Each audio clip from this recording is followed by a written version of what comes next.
Hi అండి, welcome to our channel. ఇంట్లో కూరగాయలు ఏమీ లేనప్పుడు సింపుల్గా టేస్టీగా చిన్న ఉల్లిపాయలతోటి మంచి పచ్చడి చేసుకుందాం.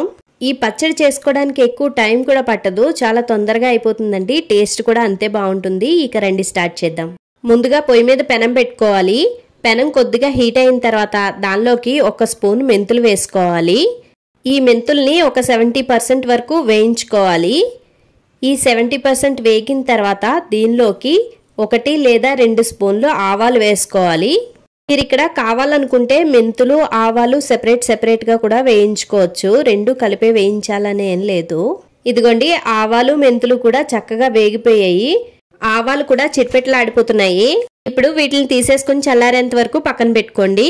ఇప్పుడు అదే ప్యాన్ లో 1 స్పూన్ ఆయిల్ వేసుకొని ఇలాంటి చిన్న ఉల్లిపాయలు తీసుకుని శుభ్రంగా వాటికి తొక్క తీసేసి మంచినీళ్ళలో కడుక్కొని ఇప్పుడు ఆయిల్లో వేసుకోవాలి.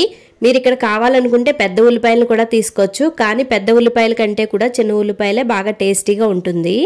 ఉల్లిపాయలు వేసుకున్న తర్వాత ఒక్కసారి అటు ఇటు కదుపుకొని దానిలోకి రుచికి సరిపడా కొద్దిగా ఉప్పు వేసుకోండి. ఉప్పు వేసుకోవడం వల్ల ఉల్లిపాయలు తొందరగా మగ్గిపోతాయి. ఈ ఉల్లిపాయలు మగ్గడానికి మీరు కావాలనుకుంటే మూత పెట్టుకుని నిదానంగా వేయించుకోవచ్చు. కొంచెం సేపటికి ఉల్లిపాయలు ఇదిగోండి ట్రాన్స్పరెంట్ కలర్లోకి చేంజ్ అయ్యాయి. ఇప్పుడు చిన్న నిమ్మకాయ సైజ్ అంత చింతపండు తీసుకుని అందులో వేసుకోవాలి. అలాగే మీ కారానికి సరిపడే ఎండుమిరపకాయలు కూడా వేసుకుని ఇవి కొద్దిగా వేయించుకోవాలి. ఈ పచ్చడి అన్నంలోకే కాకుండా చపాతీల్లో కూడా చాలా టేస్టీగా ఉంటుంది. ఇదిగోండి ఉల్లిపాయలు అయితే బాగా వేగిపోయాయి. ఇప్పుడు వీటిని తీసేసుకొని చల్లారేంత వరకు పక్కన పెట్టుకోవాలి. ఇప్పుడు అదే ప్యాన్లో ఇంకొక స్పూన్ ఆయిల్ వేసుకుని పచ్చడికి పోపు పెట్టుకోవాలి.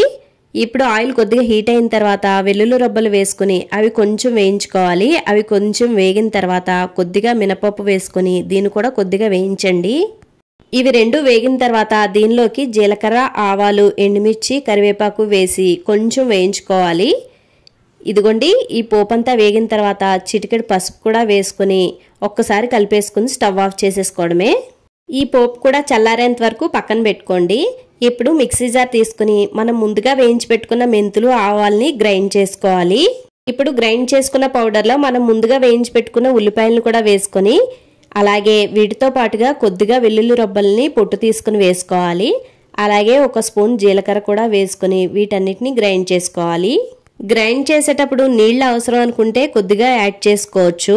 ఈ ఉల్లిపాయ పచ్చడి ఫ్రిడ్జ్ లో పెట్టుకుంటే 4-5 రోజులు నిల్వ ఉంటుంది. చూసారు కదండి, ఇలా మెత్తగా గ్రైండ్ చేసి పెట్టుకోవాలి. మనం ముందుగా పోపు కూడా వేయించి పెట్టుకున్నాం కాబట్టి ఆ పోపుని ఈ పచ్చడిలో కలిపేసుకుని వేడివేడి అన్నంలో గానీ చపాతీల్లో గానీ తిన్నామంటే చాలా టేస్టీగా ఉంటుందండి. చూడండి, చిన్న ఉల్లిపాయలతో చేసిన పచ్చడి అయితే మీకు నచ్చింది అనుకుంటున్నాను. ఇలాంటి సింపుల్ అండ్ ఈజియెస్ట్ వీడియోస్ కోసం మన ఛానల్ని సబ్స్క్రైబ్ చేసుకుని బెల్ ఐకాన్ నొక్కండి. ఈ వీడియో గనక నచ్చినట్లయితే లైక్ చేయడం అస్సలు మర్చిపోవద్దండి. Thanks for watching. టాటా.